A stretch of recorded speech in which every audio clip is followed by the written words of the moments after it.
Be English New Syllabus Based. Unit 2 Each topic based 5 very difficult MCQ with answers.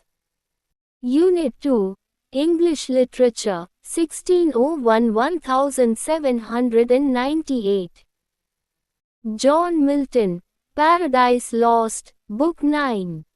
Which mythological comparison does Milton use to describe Satan's approach to Eden in Book 9? A. Argus guarding Io. B. The Hydra of Lerna. C. The serpent Python. D. Cadmus transforming into a snake. Answer. C. The serpent Python. Milton compares Satan's approach to the serpent Python, which Apollo slew. What significant narrative technique does Milton employ in Book 9 that differs from classical epics? A. In medias res. B. Extended similes. C. Beginning with a formal invocation. D. Psychological introspection of characters. Answer. D. Psychological introspection of characters. Milton's innovation lies in his detailed exploration of characters' inner thoughts, particularly Eve's reasoning process during temptation. Which of the following best describes Milton's portrayal of Eve's motivation for separating from Adam before the fall? A. Desire for knowledge. B. Assertion of independence. C. Manipulation by Satan. D. Discontentment with Adam's company. Answer. B. Assertion of independence. Eve argues that their love should not require constant proximity and expresses desire to prove her strength independently. In Book 9, Milton references which biblical concept to foreshadow the fall? A. The Tower of Babel. B. The Tree of Knowledge. C. The Mark of Cain. D. The dividing of the waters. Answer. B. The Tree of Knowledge. Milton repeatedly emphasizes this central symbol, describing it as the tree of prohibition, root of all evil. Quote. Which rhetorical device does Satan primarily use to convince Eve to eat the forbidden fruit? A. Appeal to vanity. B. Appeal to authority. C. Appeal to reason. D. Appeal to fear. Answer. A. Appeal to vanity. Satan tells Eve she deserves godhood and flatters her beauty, playing on her pride. Andrew Marvell, To His Coy Mistress. The poem, To His Coy Mistress, can be divided into 3 logical parts following which rhetorical pattern? A. Thesis, antithesis, synthesis. B. Claim, evidence, refutation. C. Exordium, narratio, peroratio. D. Introduction, rising action, climax. Answer. A. Thesis, antithesis, synthesis. The poem follows a dialectical structure. Hypothetical love situation, reality of time's constraints, proposed resolution. Which of these lines contains an example of hyperbole that represents the central conceit of the poem? A. An 100 years should go to praise thine eyes, and on thy forehead gaze. B. My vegetable love should grow vaster than empire, and more slow. C. Thy beauty shall no more be found, nor, in thy marble vault, shall sound. D. Let us roll all our strength and all our sweetness up into one ball. Answer. B. My vegetable love should grow vaster than empire, and more slow. This outrageous comparison demonstrates the poet's willingness to wait, if time permitted. The line, but at my back I always hear time's winged chariot hurrying near, exemplifies which poetic device? A. Synecdoche. B. Personification. C. Onomatopoeia. D. Apostrophe. Answer. B. Personification. Time is personified as a charioteer pursuing the speaker, representing mortality. What philosophical tradition most strongly influences the Carpe Diem theme in To His Coy Mistress? A. Stoicism. B. Existentialism. C. Epicureanism. D. Platonism. Answer. C. Epicureanism. The poem advocates for seizing present pleasures in the face of inevitable death, aligning with Epicurean philosophy. Which of these metaphors does not appear in To His Coy Mistress? A. Love is a predatory bird. B. The body is dust. C. Passion is fire. D. Time is a charioteer. Answer. A. Love is a predatory bird. While the poem includes metaphors of dust, fire, and time as a charioteer, it does not depict love as a predatory bird. John Donne. The Canonization. In The Canonization, which paradoxical concept forms the central conceit? A. Religious devotion becomes sexual passion. B. Secular love becomes religious sainthood. C. Political power transforms into spiritual authority. D. Romantic devotion transforms into financial wealth. Answer. B. Secular love becomes religious sainthood. Donne audaciously suggests that lovers can be canonized as saints through their perfect love. Which rhetorical device does Donne employ in the opening line, "For God's sake hold your tongue, and let me love"? A. Apostrophe. B. Hyperbole. C. Understatement. D. Rhetorical question. Answer. A. Apostrophe. The speaker directly addresses an absent or imaginary listener who criticizes his love. The phoenix imagery in The Canonization functions primarily to suggest A. The transience of physical attraction. B. The capacity of love to overcome death. C. The uniqueness of the lovers' relationship. D. The destructive nature of passion. Answer. B. The capacity of love to overcome death. The phoenix metaphor presents lovers as rising renewed from their own dissolution. Which statement best describes Donne's treatment of the physical world in The Canonization? A. It is depicted as inherently sinful and corrupting. B. It is portrayed as illusory compared to spiritual reality. C. It is presented as a distraction from true love. D. It is used as material for paradoxical spiritual metaphors. Answer.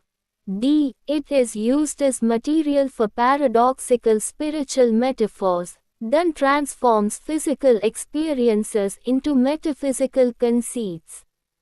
The term canonization in the poem's religious context refers to A. The formalization of religious doctrine. B. The official process of declaring someone a saint.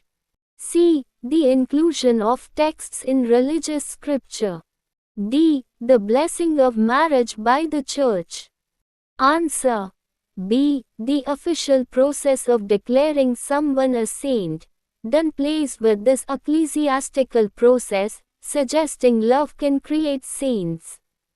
Alexander Pope. The Rape of the Lock. Pope describes The Rape of the Lock as a mock epic. Which of these elements does not demonstrate its mock epic nature? A. The invocation of a muse. B. Belinda's morning toilette described as arming for battle. C. A game of cards portrayed as an epic battle. D. Detailed descriptions of natural landscapes. Answer.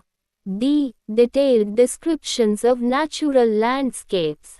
While mock epics parody epic conventions like invocations, battles, and arming scenes, Pope does not extensively use landscape descriptions as a parodic element. The sylphs in The Rape of the Lock are parallels to which component of traditional epics? A. Epic heroes. B. Divine machinery, gods and goddesses. C. Monsters and supernatural creatures. D. Prophetic visions. Answer. B. Divine machinery, gods and goddesses. The sylphs replace the gods of classical epics but in trivial capacities, protecting lapdogs and petticoats. Which symbol in The Rape of the Lock represents both feminine honor and vanity? A. The card game. B. The lock of hair. C. The silver bodkin. D. The cave of spleen. Answer. B. The lock of hair. The lock simultaneously represents Belinda's honor, which is raped, when cut, and her vanity in prizing her appearance. Pope's couplet, fair tresses man's imperial race ensnare, and beauty draws us with a single hair, exemplifies which rhetorical technique? A. Antithesis. B. Chiasmus. C. Zeugma. D. Parallelism. Answer. A. Antithesis. The couplet juxtaposes contradictory ideas, men ruling empire yet being enslaved by women's beauty. What contemporary social critique is embedded in The Rape of the Lock? A. The corrupt nature of religious institutions. B. The artificiality and triviality of aristocratic society. C. The decline of martial values in British society. D. The exploitation of colonial subjects. Answer. B. The artificiality and triviality of aristocratic society. Pope satirizes society's elevation of trivial matters, like a cut lock of hair, to epic significance. John Dryden, Absalom and Achitophel. In Dryden's biblical allegory, which historical figure is represented by Absalom? A. King Charles II. B. James, Duke of York. C. The Duke of Monmouth. D. The Earl of Shaftesbury. Answer. C. The Duke of Monmouth. Monmouth, the illegitimate son of Charles II who rebelled against his father, is represented by Absalom. Which poetic technique is most characteristic of Absalom and Achitophel? A. Extended metaphor. B. Satirical character portraits. C. Religious symbolism. D. Pastoral imagery. Answer. B. Satirical character portraits. Dryden excels at creating devastating yet nuanced portraits of contemporary political figures. The line, "Great wits are sure to madness near allied," reflects which philosophical concept central to the poem? A. The divine right of kings. B. The corruption of power. C. The thin line between genius and insanity. D. The danger of religious extremism. Answer.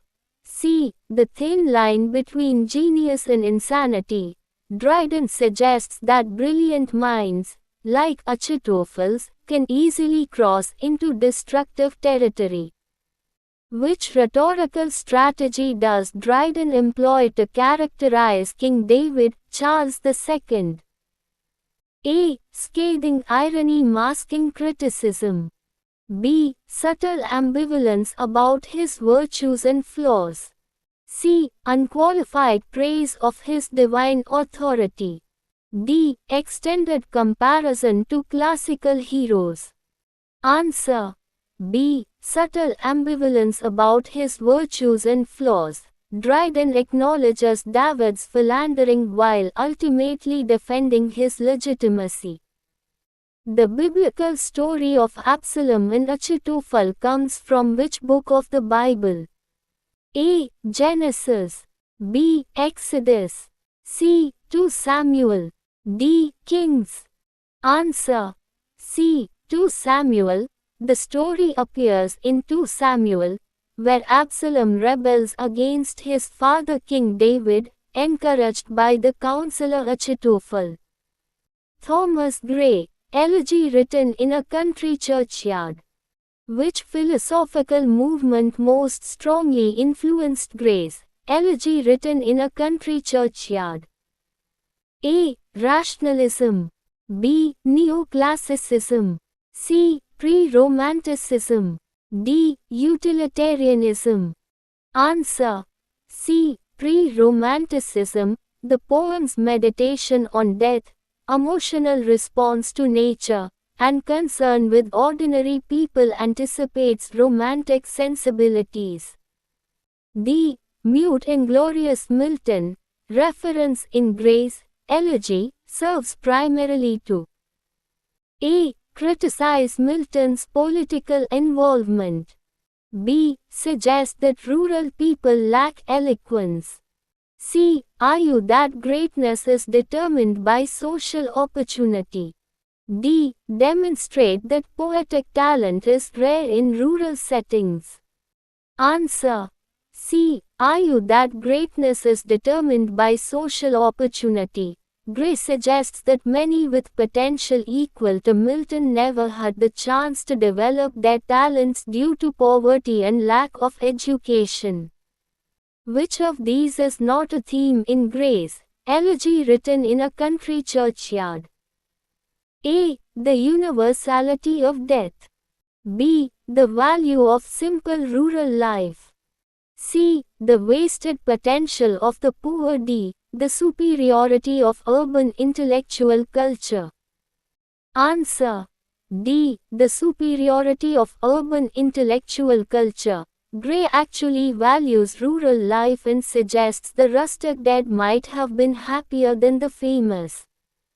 D. Hoary-headed swain, in the poem represents A. The poet himself in old age. B. A rural elder who knew the poem's subject. C. Death personified. D. A classical figure from pastoral poetry. Answer. B. A rural elder who knew the poem's subject. The swain is an old countryman who remembers and tells others about the poet figure buried in the churchyard. In formal terms, Gray's elegy is written in A. Heroic couplets. B. Blank verse. C. Quatrains with alternating rhyme. D. Spenserian stanzas. Answer. C. Quatrains with alternating rhyme. The poem uses above quatrains in iambic pentameter, a form well suited to its meditative tone. Prose and fiction. Samuel Johnson, Life of Milton. Which aspect of Milton's character does Johnson most severely criticize in his Life of Milton? A. His literary style. B. His political radicalism. C. His religious belief. D. His personal relationships. Answer. B. His political radicalism. Johnson, a staunch Tory, condemned Milton's Republican politics and support for regicide. Johnson's biographical approach in Life of Milton is characterized by a. Uncritical praise of Milton's genius. B. Detailed textual analysis of Milton's poetry. C. Moral. J. Degment balanced with acknowledgement of literary merit. D. Focus on Milton's private life over his public career. Answer. C. Moral judgment balanced with acknowledgement of literary merit. Johnson critiques Milton's character while acknowledging his poetic greatness. Which of Johnson's statements about Paradise Lost has become most famous? A. No one ever wished it longer. B. It displays the highest vigor of imagination. C. It fails to elevate the reader to sublimity. D. It contains more tedium than delight. Answer. A. No one ever wished it longer. Johnson's backhanded compliment acknowledges the poem's greatness while suggesting its demanding nature. Johnson's critique of Milton's handling of the supernatural in Paradise Lost centers on A. Excessive use of classical allusions. B. Inconsistency in portraying divine beings. C. The difficulty of making spiritual beings relatable. D. Milton's theological inaccuracies. Answer. C. The difficulty of making spiritual beings relatable. Johnson notes the challenge Milton faced in creating characters beyond human experience. According to Johnson, which of Milton's works shows the greatest natural genius? A. Paradise Lost. B. Paradise Regained. C. Lycidas. D. Coues. Answer. C. Lycidas. Despite criticizing aspects of Lycidas, Johnson considered it the product of Milton's most natural poetic genius.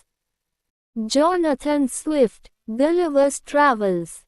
In which of Gulliver's voyages does Swift most directly satirize scientific institutions? A. Lilliput. B. Brobdingnag.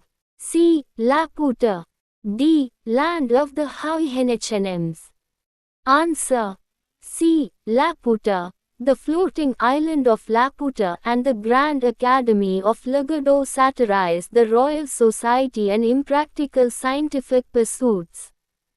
Swift's portrayal of the Houyhnhnms serves primarily to A. Create a utopian alternative to human society. B. Criticize excessive reliance on reason without passion.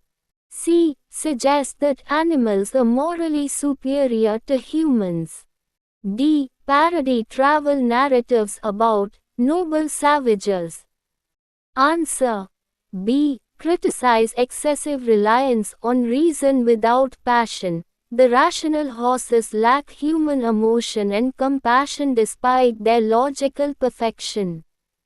Which political conflict is satirized through the Big Endians and Little Endians in Lilliput?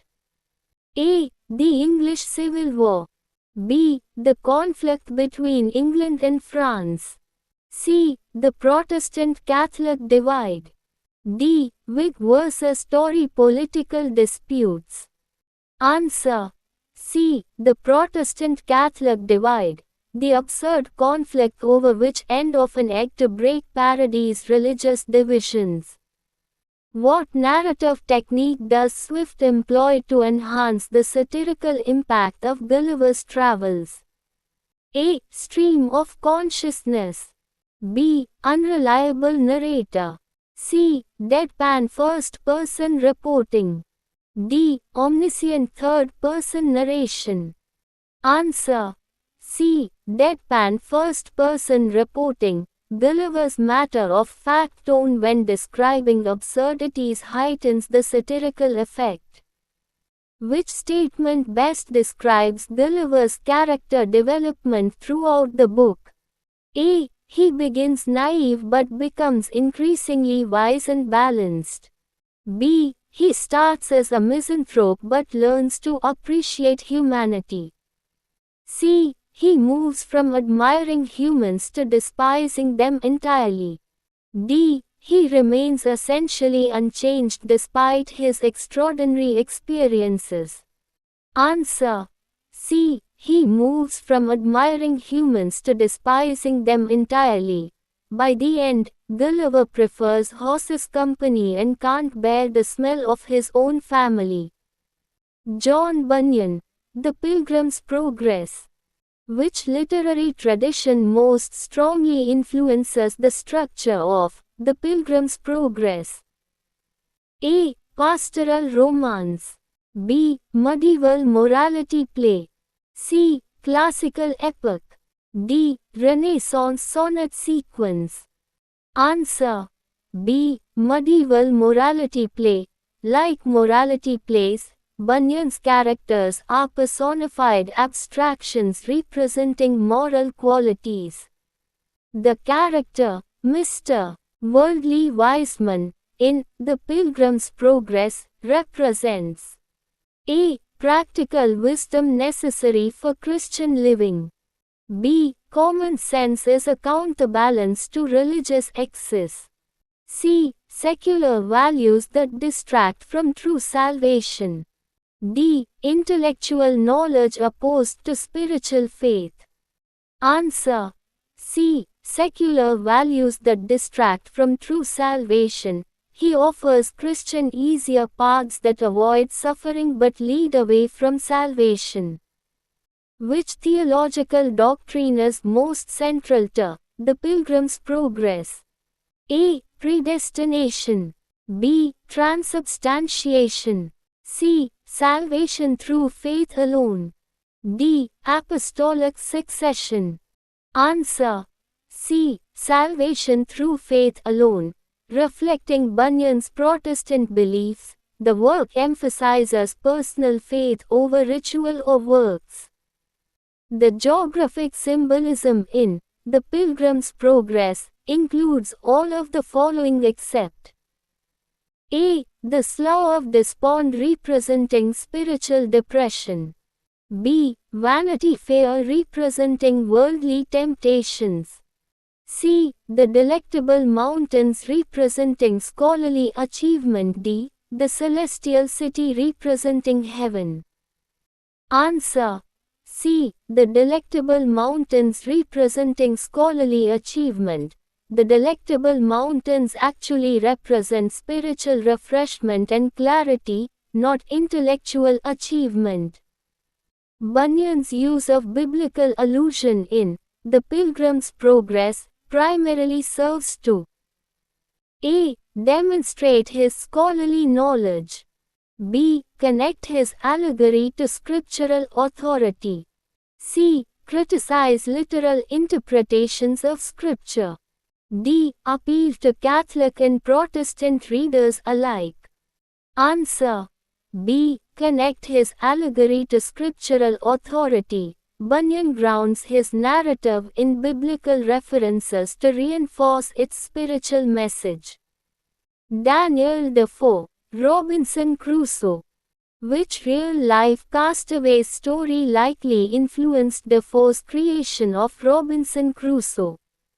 A. Alexander Selkirk. B. Juan Fernandez. C. William Dampier. D. Henry Hudson. Answer. A. Alexander Selkirk. Scottish sailor Alexander Selkirk survived alone on an island for over 4 years, 1704–1709. Which economic philosophy is embodied in Crusoe's activities on the island? A. Mercantilism. B. Primitive communism. C. Protestant capitalism. D. Feudalism. Answer. C. Protestant capitalism. Crusoe exemplifies individualism, hard work, record-keeping, and accumulation of property. The relationship between Crusoe and Friday has been interpreted as an allegory for A. Father-son relationships. B. Colonial master-subject dynamics. C. Religious teacher and convert. D. All of the above. Answer. D. All of the above. Critics have read this relationship through multiple lenses, including familial, colonial, and religious frameworks. Which narrative device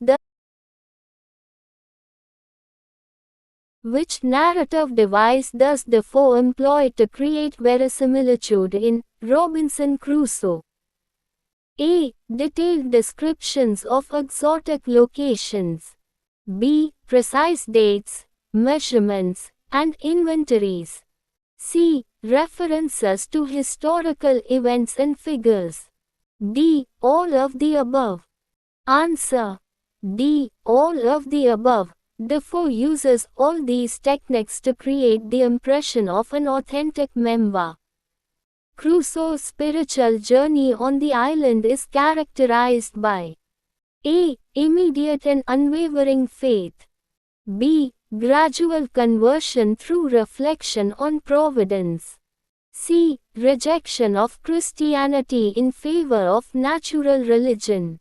D. Adoption of native religious practices. Answer: B. Gradual conversion through reflection on providence. Crusoe slowly recognizes divine intervention in his survival and develops religious gratitude.